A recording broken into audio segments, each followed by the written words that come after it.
Hello, everyone, and welcome back to another episode of the Very Cold Lasagna podcast, your filthy casual place for all those filthy casual takes on the world of sports. I'm your host, DylanLasagna. This is episode number 166 of this icy yet spicy sports podcast. Today, we got a good show for you all because we've been waiting 7 months, yes, 7 long months for this to make its awaited long return. And we've talked about it during this off period. We've talked about it a couple months ago, but that's different. That's not the same. This is the real deal, ladies and gentlemen. It is coming back in just several short hours, and then we will finally have it once again in our hands for just a couple months, and then it'll be ripped away from us, but we'll enjoy it while it lasts. It's the yearly cycle of it. And I'm talking about the NFL. Yes, that is right, ladies and gentlemen. The National Football League, another season of the NFL, is once again upon us. So week 1 of the 2023 NFL season is almost here. We are just one date away at the time I'm recording this episode. And that's what we're here to talk about. My filthy casual preview of week 1 of the 2023 NFL season. Woo! Yeah, every time a new season is upon us, I'm giddy. I'm excited because, yeah, it's whenever it's the start of something new, I'm excited for it. I feel the same about my team, the San Francisco 49ers, and I hope for all you NFL fans out there, I hope you're excited, or maybe not, depending on how you're feeling about your team as well.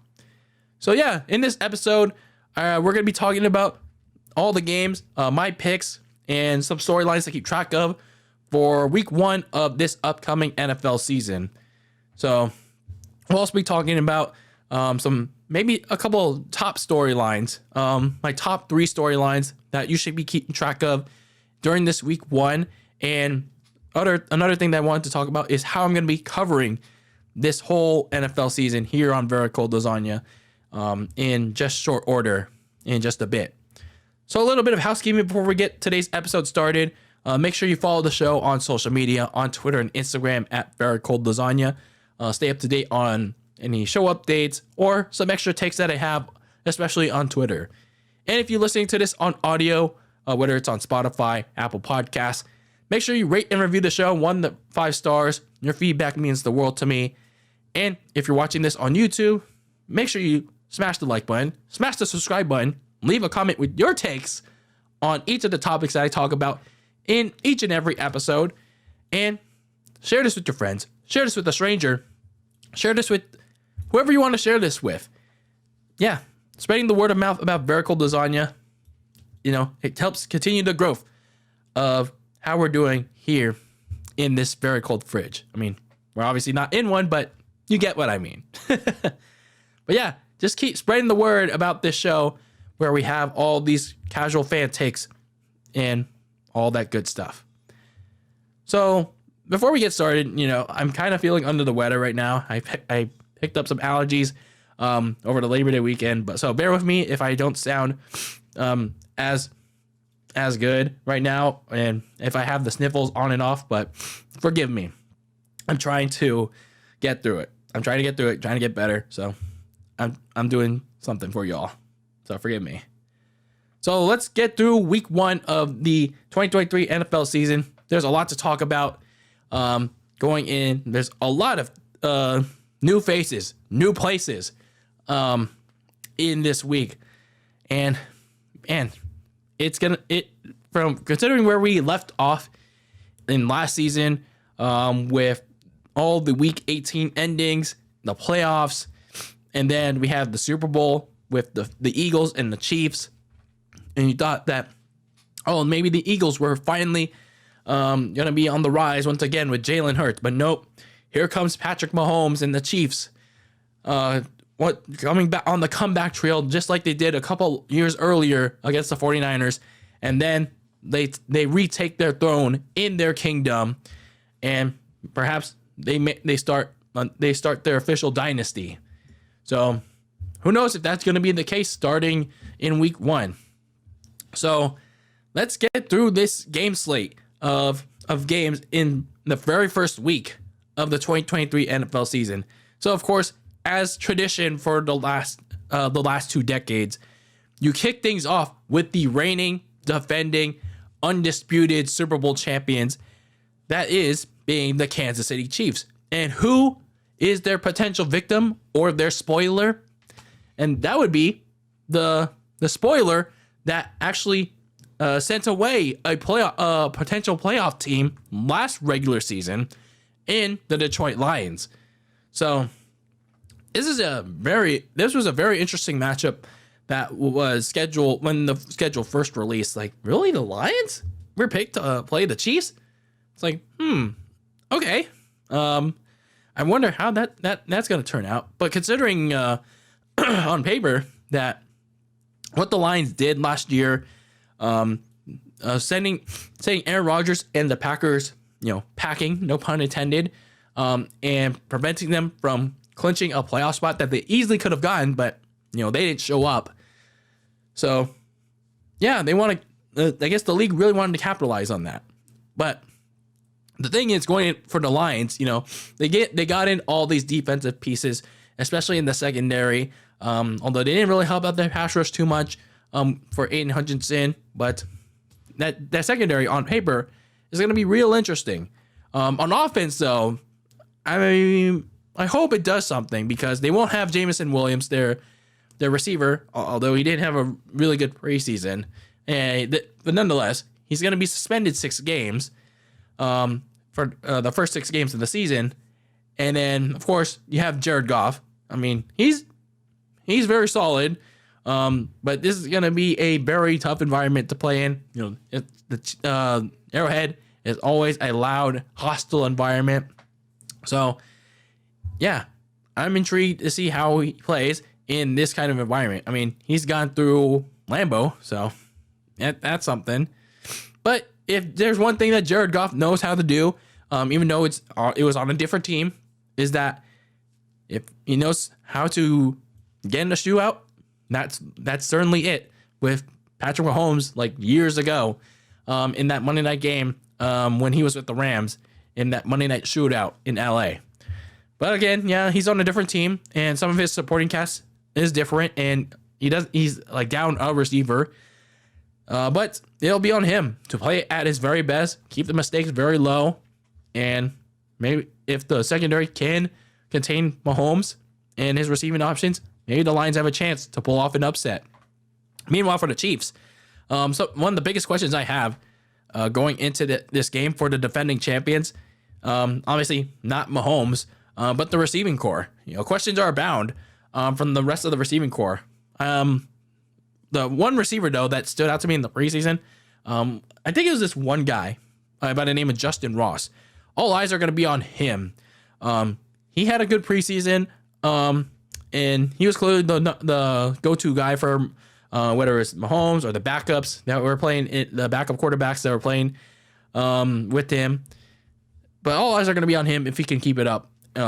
Keep building that trust with Mahomes in actual action. Now, the big thing for Kansas City, though, just popped up on Tuesday. There was news that broke out that Travis Kelce, their tight end, he hyperextended his knee in practice. And that's really big news, considering that he may not be available for the first game. But the injury's not long term, but it's a concern, especially if the receiving options for Mahomes no show in the first game. So if Travis Kelce doesn't play, everyone else has to step up. So another thing is that their top defensive tackle, Chris Jones, still hasn't signed with the team. So don't expect him to play until he gets that money. And man, some of these players have been holding out lately, by the way. So anyway, when it comes to this game, the safe bet is to go with the Chiefs.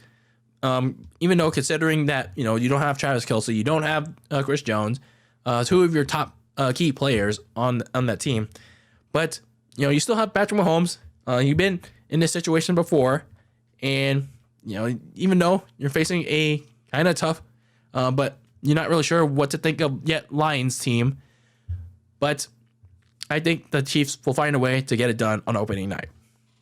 So then we get to the Sunday slate of games. You have in the early morning portion first, the North Carolina Panthers taking on the Atlanta Falcons. And you have a somewhat fresh start for both of these teams, starting with the Carolina Panthers. You have Bryce Young, the number 1 overall pick, making his first real start in the NFL. He was named starter before the preseason even began. And, he did decent in the preseason. So as he continued to acclimate himself, get some reps in the NFL. But there were still some things that he needed to work on, like his decision making, getting rid of the ball faster. But you saw the potential of him, trying to be in that starting role in the NFL. Now he's going to be playing opposite a starting Falcons defense that maybe they can be very decent in this very weak NFC South. Meanwhile, on the opposite side, you have Desmond Ridder. He played a couple games last year when the Falcons were basically out of the playoff picture. Head coach Arthur Smith put him in the starting lineup, and with 4 games left, even though he should have been in there when they were already clear, a couple of games earlier, but nonetheless, it's already in the past. But now he gets a chance to prove his worth as a viable starter. Ridder also had a solid preseason, which was also helped by a strong performance preseason by rookie running back Bijan Robinson. And sure, some people are saying that, why pick a running back that high? I mean, right now at least, the benefits are already paying off for Bijan Robinson. So now let's see if Ridder can take advantage of not just Bijan Robinson. You also have Drake London, and if he can stay healthy, Kyle Pitts. And this is going to be the first of many steps of determining whether Desmond Ridder can be a long-term fit under center. So it's going to be an even kind of game, but I'd say considering the experience, the slight experience, I'd go with the Falcons. So then we have the Houston Texans taking on the Baltimore Ravens, and another starting quarterback making his debut. And that is the 2nd overall pick, C.J. Stroud. So for C.J. Stroud, coming out of Ohio State, he was very 50-50 in the preseason. Had a lot of mistakes in the first game, and he didn't do a whole lot in the second. But he was still named starter nonetheless, as the Texans obviously began year 1 of their actual rebuild. So for the Texans, it's trying to see how CJ Stroud does with him being out there with the first team offense in real time action, rather than trying to win this game, or maybe trying to play as hard as they can against what's going to be a very game Baltimore offense. Speaking of that Baltimore offense, this is going to be the first look of the Ravens new look offense, with the addition of Odell Beckham Jr. and their draft pick Zay Flowers, because you already have Lamar Jackson, you have Mark Andrews, and you have Rashad Bateman. Granted, he stay healthy.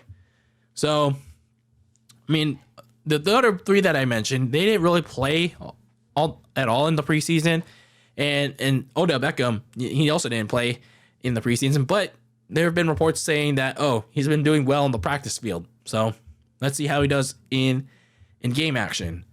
So this should be a nice flurry of firepower, but I expect this group to have some initial growing pains at first. So expect the Ravens, though, to outmatch Houston in just about every way. So I'm going with the Ravens.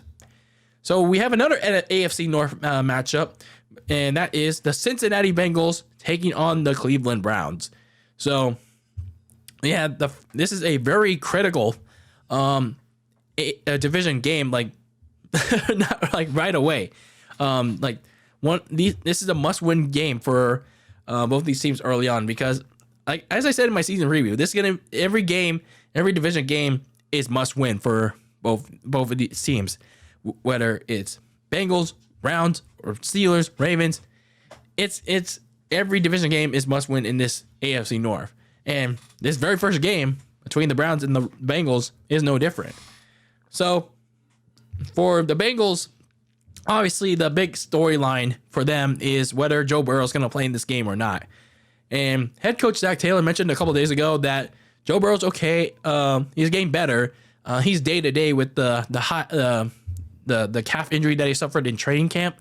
But well, that remains to be seen if he'll be able to play this coming Sunday against the Browns.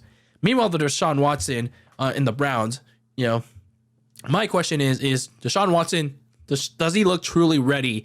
Does he look kind of back? Does he look in true form than from what he was back in Houston? So that's going to be interesting to see, especially considering that the defense, they had a really strong preseason. But now it's going to be on the offense. I mean, they looked okay in that one series against the Kansas City Chiefs. They had some promise, but obviously it could be better. So it's going to be on that offense. And if Deshaun Watson can be that kind of same-ish quarterback that he was in Houston when he was about to break out. So it's kind of a pick'em game. So if Burrow does play, I expect the Bengals to win. If not, then I probably go with the Browns. So it's a wait and see approach. So then we have the Jacksonville Jaguars, the all elite Jacksonville Jaguars, taking on the Indianapolis Colts. So another one of those division games that kind of feels must win, despite this AFC South division being also very weak. But nonetheless, for the Jaguars, you have to ask yourselves, how's that offensive line looking in the first game? Because Cam Robinson is going to officially be serving I think it's a 4-game suspension, if I remember correctly. So you're going into this game against the Colts, who still have a solid pass rush with DeForest Buckner in there. And now you're putting in a rookie tackle, Anton Harrison, stepping in the place of Cam Robinson. And someone correct me on how the Jaguars offensive line was in the preseason, but it's going to be interesting how they pass protect Trevor Lawrence. Is he going to be able? Is he going to run around the pocket? Is going to have to be getting out more often? If that's the case, then he better start running for his life. Meanwhile, for the Colts, Anthony Richardson, he's going to be having his first real start. He was named the starter before the preseason ended, and when I saw that game against the Bears and then the Eagles on that Thursday night game, as the weeks went on, he looked more and more comfortable. Sure, there were some throws that he could have had back, but he continued to look more and more comfortable in that offense. And, the team really seems to like him. Like, the offense already seems to like him. So, I guess there's a reason why they named him captain, I guess. So, despite that, though, I still expect the Jaguars to win this game because, they just have a better edge on them, I guess. So then we have the Tampa Bay Bucks taking on the Minnesota Vikings. Obviously, the Bucks are beginning their post-Brady era after he retired following last season. And now they have a new starting quarterback in the name of Baker Midfield. Yeah, that's right, ladies and gentlemen. We went from Tom Brady to Baker Midfield. So for Tampa Bay, now you have to figure out if Baker Mayfield is going to be truly that man, at least for this game and maybe even more. And if you can make the Bucs offense manageable in a game against the Vikings. Speaking of the Vikings, you have a new defensive coordinator in Brian Flores, and are you going to be able to be that much better to help out your offense? The offense last year for the Vikings was good.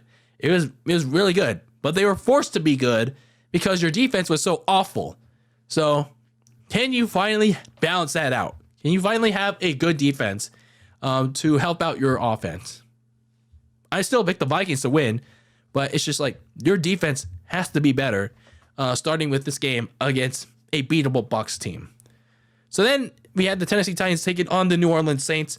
And I honestly, not really looking too forward to this game because it's going to be like an AFC South versus NFC South team. Both divisions are weak as hell. So the Titans, though, they have a lot of questions because, like I said in my season preview, it's like, what did they do with Ryan Tannehill in the quarterback position? Because it seems like the clock is ticking on Tannehill's time in Tennessee. And considering how Malik Willis did in the preseason, I mean, sure, he made a couple mistakes here and there, but he actually looks a lot more improved. He actually looks a little bit more confident as a passer than he was like a year ago. So it's not to say, oh, he's just playing him right now. But if Ryan Tannehill continues to underperform, then who knows? Maybe if Malik Willis does eventually supplant him. So this game against the Saints, Ryan Tannehill better start proving himself right here and there that he could try to turn up one last run. Meanwhile, for the Saints, you have a brand new starter, and his name is Derek Carr. And for Derek Carr, you have a fresh start, and he looked. Did he play in the preseason? I don't remember. But I think he played like at least one series or so, if I remember correctly. But correct me if I'm wrong on that. But for Derek Carr and that Saints offense, I mean, I think they'll do fine in this game. This Titans team is pretty beatable, so I'll go with the Saints. Then you have my team, the San Francisco 49ers against the Pittsburgh Steelers. I'll talk more about this game in my individual preview for my 49ers and the Steelers. But I'll say this. I just hope Brock Purdy, that's what happens when you have the sniffles so much. Brock Purdy is ready to follow up a surprising 8-game breakout from last year. And especially considering that he's coming off the elbow injury. So it's going to be interesting how Shanahan dials some things up for him. And because they didn't really reveal, they limited like the play calling in the preseason as obvious. And they tried to reel him in, try to get him back in play during the preseason. And then, of course, they released they traded away Trey Lance, their backup option. So they basically wasted 3 first-round picks like a dumbass. So, yeah. So Brock Purdy begins his true, I guess, test to see if he can be the Niners' actual long-term answer at quarterback. And that begins with a tough and battle-tested Pittsburgh Steelers team because, you can't sleep on this Mike Tomlin. You can never sleep on a Mike Tomlin coach Steelers team because, they're always come ready to play whether they have a losing record or a winning record. You just can never sleep on them. And that's considering the fact that Kenny Pickett and that offense, they had a strong preseason. Now, it's just a matter of fact that can they translate that to the regular season? We shall see. So, considering that what's going on in San Francisco, the safe thing to do is pick the Steelers. But, I don't know. What do you guys think? So then the last game of the morning slate has the Arizona Cardinals taking on the Washington Commanders. So I think this is the easiest one. Depending on Washington does, I guess. But I say it's the easiest one for me, in my opinion, because, I mean, let's be real. Unless Washington totally fucks this up, it should be a win. This should be a win for them because the Tank Bowl is in full force in Arizona because they released their veteran starter in Colt McCoy and kept a quarterback that they traded I think it was like a week beforehand, who doesn't have any experience on their team, in Josh Dobbs, like the journeyman. So it's like, that was a very interesting move that they did.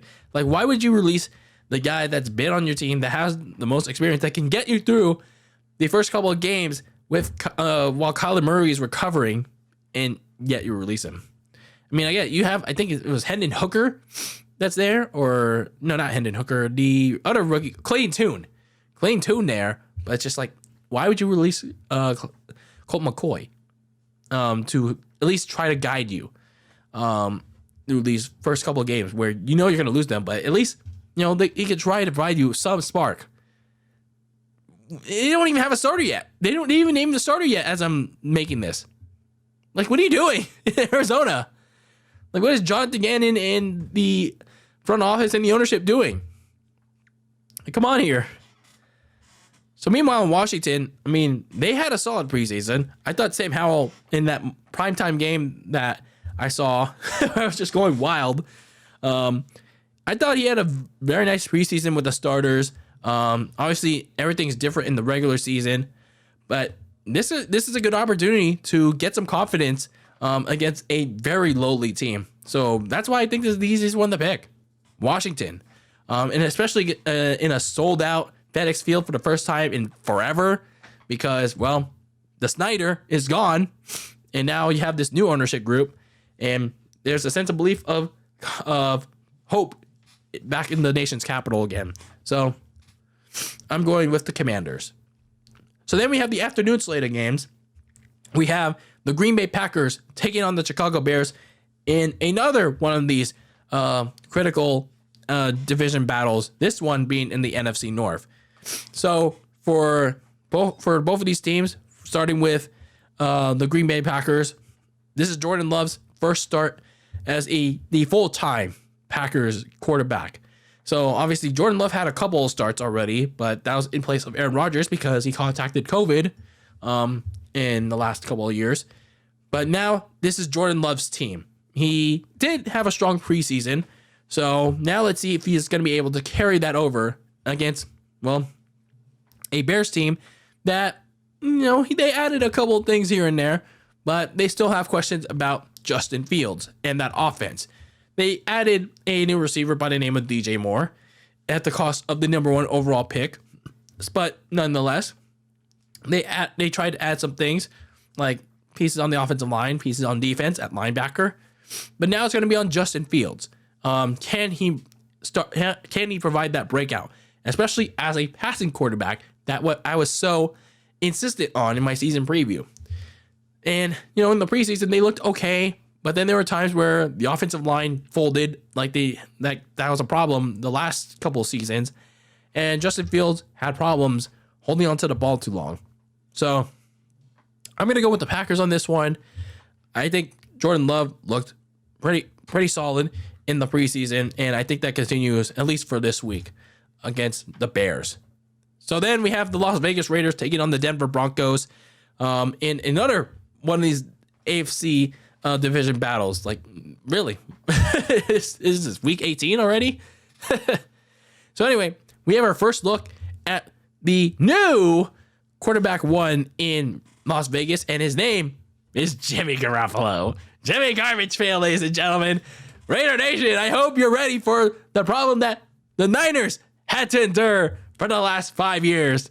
I hope you're ready for it, pal. So here we go, ladies and gentlemen. Here we go. So this is the first real look at the Jimmy Garoppolo-led offense. He didn't play all that much in the preseason, but, I mean, did anyone really expect to? But anyway, you get your first look at Jimmy G throwing to the likes of Hunter Renfrow, Devontae Adams. I think Josh Jacobs should also be back after holding out for quite some time. But anyway, you have this Jimmy G led offense. Let's see how successful or not so successful they'll be. Meanwhile, for the Denver Broncos, obviously you have a new head coach in Sean Payton. Their preseason was kind of met with mixed results most of the time. And yeah, we're about to see, at least for this first game, whether he can be going forward the answer for Russell Wilson and a bounce back season for him. So I think the safest bet can be Denver, at least for right now. But don't be surprised if they louse it up and give it to the Raiders. So then down in LA in SoFi, we have the LA Chargers hosting the Miami Dolphins. And this is going to be one of those first, maybe entertaining games of the year, because you have two quarterbacks that can really light up the scoreboard. And they nearly kind of did that last year, except for the Dolphins kind of fucked it up. But the Dolphins offensive line got a little bit better last year during the offseason. Now it's going to be on them if they can keep Tua upright against a challenging Chargers pass rush that's going to be coming in week 1 fully healthy. Meanwhile, for the Chargers secondary, I mean, of course, I'm not worried about Justin Herbert on the offense, but I'm more so worried about the defense. Everyone's going to be coming in mostly healthy. And yeah, they didn't have that advantage late in the season last year. So now you coming in week 1, can they find a way to shut down Tyreek Hill? Can they find a way to shut down Jalen Waddle and all those weapons? So, considering all the weapons that the Chargers have and the Dolphins, I think the Chargers find a way. Granted, they don't clipper it up, pal, to find a way to get a very close win and maybe a kind of shootout-ish in LA. Then we have the Philadelphia Eagles taking on the New England Patriots in a Super Bowl rematch. Yes, they faced off twice in Super Bowls, by the way. So we had Jalen Hurts, and the Eagles, coming off that very close Super Bowl loss 7 months prior, and now they begin their journey to redemption over that Super Bowl loss as they look to, as a certain American Nightmare likes to say, finish the story in Vegas a month before Philadelphia takes over WrestleMania. So they look to finish the story, and that begins in New England. So meanwhile, for New England, Mac Jones, he has a new offensive coordinator in the name of Bill O'Brien, who was previously served in that role before going to Houston to be their head coach, and you know what he did there. But problem is they didn't exactly have a nice preseason.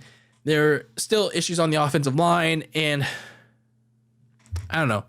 I don't have a lot of confidence in this Patriots offense. There's still a lot of plaguing issues in that system. Mac Jones, I mean, I think he'll be better with Bill O'Brien, at least as a coordinator. But the problem is the offensive line still looks flawed. Mac Jones doesn't really have a lot of receiving help. And there's been reports that saying Juju Smith-Schuster's knee could blow up. I don't know what that means, but he could easily get injured. That's what I'm assuming, but we'll see. So I'm going to pick the Eagles in this game. They have more firepower, more weapons on offense. The thing is, though, be on the lookout if they start to struggle, because they did lose both their coordinators during the offseason to the 2 head coaching jobs. So it might take some time for them. So then we have the Sunday Night Football game, another big division rivalry. The Dallas Cowboys taking on the New York Giants in MetLife Stadium. And yeah, of course, what better way to kick it off, of course, than the big NFC East rivalry. Yeah, for the Dallas Cowboys, well, it's pretty simple if you're looking at it from a Dallas perspective. Dak Prescott has to play better. He really needs to do better, especially in these primetime spots, because every time he plays in these spots, whether it's in week 1 or in a divisional playoff game, he sometimes just struggles. He sometimes chokes. And yeah, sometimes it can be like, oh, I throw the ball, but then it doinks on the receiver's hand and it counts as an interception. But then he throws these very, very stupid throws, and it is a direct interception. It's like he has to make better decisions. He has to play much cleaner so he can prevent those mistakes, especially considering that the Dallas Cowboys did trade for a quarterback that the Niners wasted 3 first-round picks on. So, yeah, they're developing such quarterback, and Dak Prescott better be looking over his shoulder if that quarterback, Trey Lance, continues to develop at a rapid pace. So, we'll see.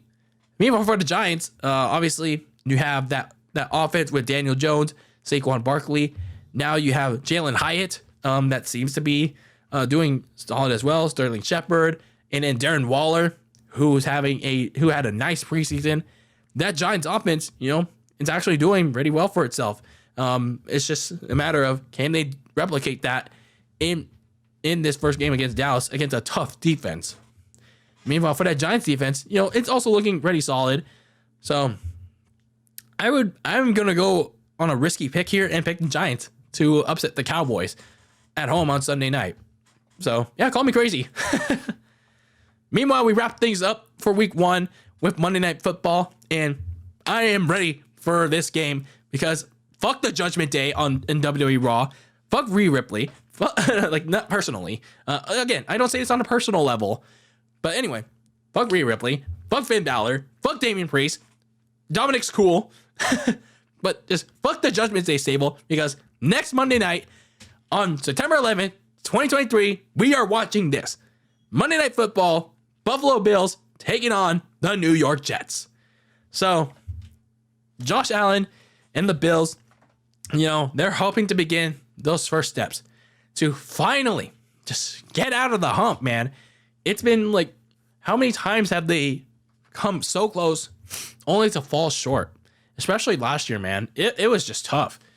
All that emotional, all those emotional events that happened late in the season, and then they in the divisional game, they just got buried by the Bengals, and it just all caught up to them.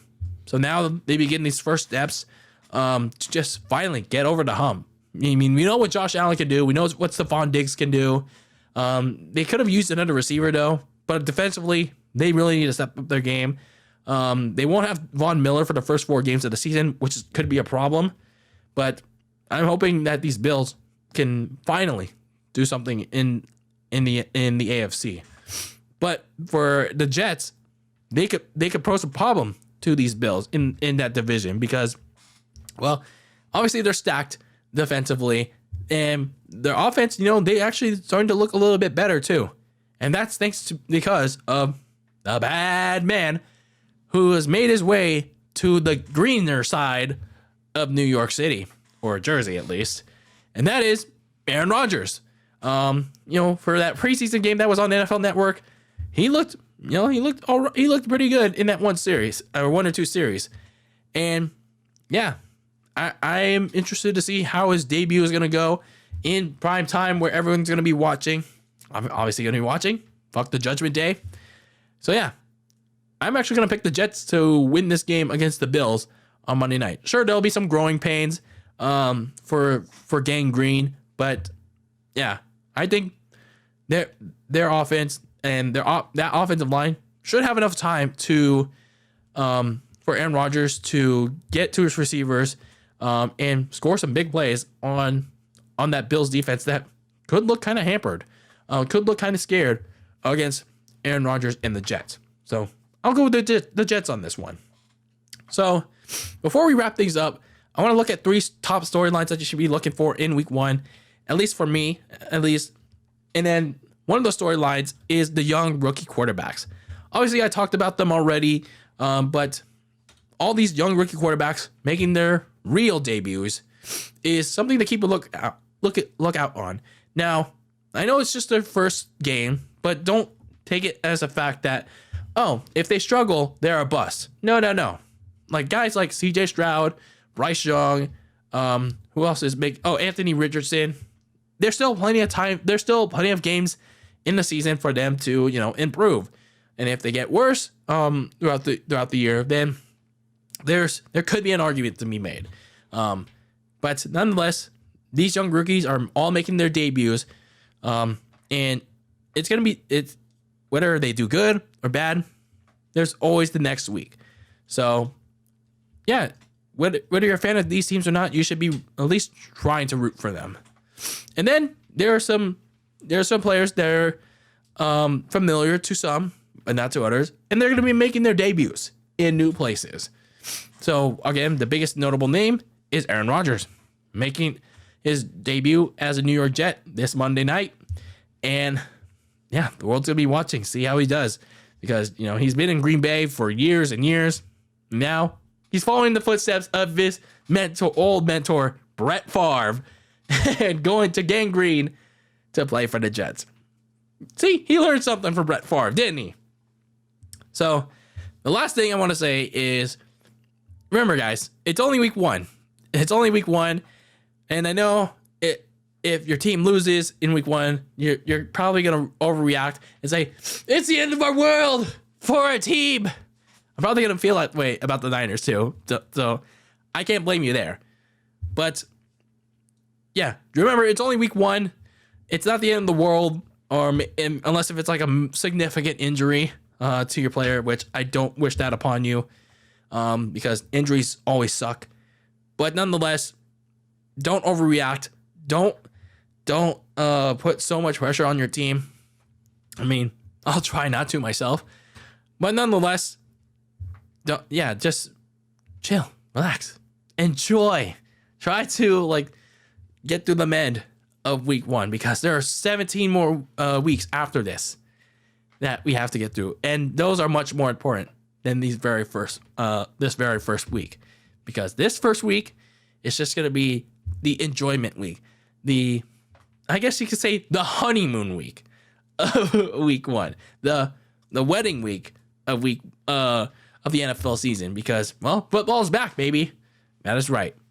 So since football is back, I might as well enlighten you all on how we're going to be covering week one of this, not just week one, but the entirety of the NFL season this time around on Very Cold Lasagna to wrap things up. So obviously we're doing my filthy casual preview of the 2023 NFL week one in the podcast format. So that'll also be available to audio. But for my audio listeners out there, going forward, I'm going to do this as like let's see how it goes first, like a little test period. But going forward, at least for now, I'm going to be doing my previews / picks and then recaps on the YouTube side. I think it's just easier for me. It's an easier, quicker way for me to get these recaps for you, obviously in a more quality way, of course. I got to keep it that way. So I'm going to be doing this episode in the podcast format, of course, and then doing my weekly recaps of the league-wide games, and along with the 49ers preview and then recap games, all on the YouTube side. So for those of you that are audio only, make sure you subscribe. Make sure you watch the YouTube side of things as well, because that's where you're going to get the weekly coverage for the NFL and 49ers recaps for 2023, as well as the past seasons, if you want to go check that out too. So that's how we're going to be doing it here for the 2023 NFL season. So yeah, let me know your picks. Let me know what you're most excited for in the upcoming season, which starts very soon, with the first game being the Lions and the Chiefs. Yeah, football is back, man. I'm excited for it. I really am. I say that every year, and then here we go, like midway through the season, it's like, man, this season sucks. I'm just kidding. But anyway, yeah, let me know what you're most excited for about this upcoming NFL season in the comments below on YouTube or on social media, on Twitter and Instagram at Very Cold Lasagna. You can send me a DM on there. Give me your takes. I'd like to know what you guys think. And yeah, football's back, man. It's back. But anyway, I'm going to get out of here. I got to get some sleep so I can rest in R&R, rest and recover with my sniffles. But anyway, thank you for tuning in to this episode of Very Cold Lasagna, episode number 166, excuse me, of this Icy Yet Spicy podcast. Make sure you follow the show on social media, on Twitter and Instagram at Very Cold Lasagna, to stay up to date on the show. And as always, keep the lasagna very cold in the fridge with your takes on the world of sports. And until next time, peace out. Football's back.